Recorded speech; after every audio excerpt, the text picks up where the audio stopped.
के मौजूदा शेकम पाकिस्तानी पंजाब दे और हिंदुस्तान पंजाब दे ठोल कश्मीर पाकिस्तानी मकबूजा कश्मीर और हिंदी मकबूजा कश्मीर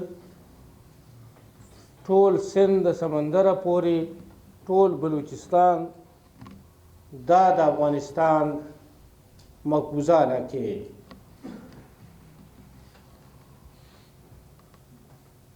अंग्रेज़ानों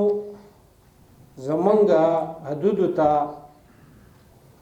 1990 کې دوی زمونږه حدودو ته راورسېدل او د رارسېدو سره د دې لوی افغانستان یعنې خطر چې و په درې واړه حدودو کې خو هند یا انګریزان محفوظه غوزان ګڼل یوازینی خطر د شمال یعنی د افغانستان نو نو د افغانستان په خلاف یو ډېر لوی جال جوړ کو چې په هغې کې د هغه وخت د ایران د قاجاریه سلطنت محمد علي شاه قاجار د پنجاب رنجیت سنګ او انګریزان دا درې واړه بهرني قوتونه او زمونږ د وطن چې کوم وطن پروشه قوتونه د هغو په کومک باندې په اول ځلې دا حمله وکړه چې پوره په 1800 کال کې پنجاب کې چې رنجیت سنګ د افغانستان یو گورنر و یو نایب الحکومه و هغه د افغانستان نه د ازادۍ اعلان وکړ افغان باچا په دې پسې راته چې رنجیت سنګ شکست کی چې ایرانیانو په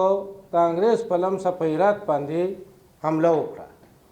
او ورسره د افغانستان په شاهي کورنۍ کې د باچا رور هغه له ایرانیانو ملګری شو په دا کشمکش کې په اول وار پنجاب لاړ شو په دویمه دغه کې په 1819 کې کشمیر لاړ شو د افغانستان نه او په 1830 کې پېښور انګریزانو او رنجیت سنګ په شریکه باندې ونیو دارنګه په 1860 کې بیا کوټه ونیوې شوه او د دویم افغان انګریز جنگ نه پس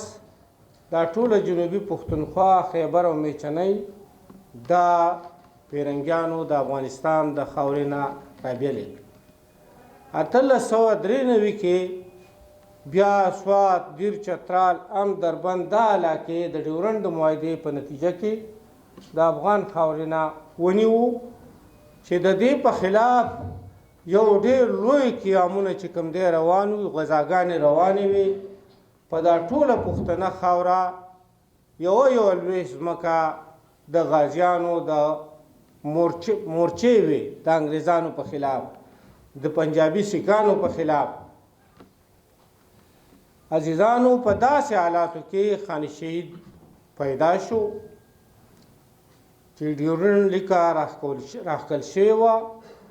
او دلته په ملکنډ نه واخله بیا د چمنه پورې دا ټول پښتون په لړزانو او په هیجان باندې دا خاوره راغلې وه خان شهید بیا د هغه کورنۍ چې تقریبا په 15 پوشته کې د افغانستان په تشکیل کې د احمدشاه بابا سره بیا د افغانستان په دفاع کې